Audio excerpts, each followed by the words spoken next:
شاید 1000 بار فقط گفتیم از آرزوها، از پلانها، از کارهایی که میخواستیم یک روز انجام بدیم، اما یک جای باید از گفتن بگذریم و واقعا دست به کار. ما نه تحصیلات خاصی داشتیم، نه تجربه توی بیزنس. ما فقط یک زن، یک مادر و یک انسان عادی بودیم و فقط تصمیم گرفتیم که شروع کنیم از همون جایی که بود.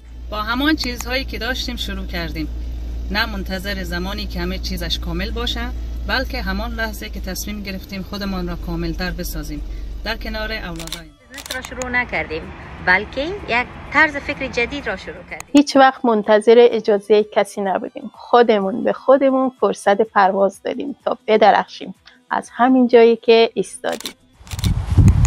شروع کردیم، زمین خوردیم، بلند شدیم، اما هیچ وقت متوقف نشدیم.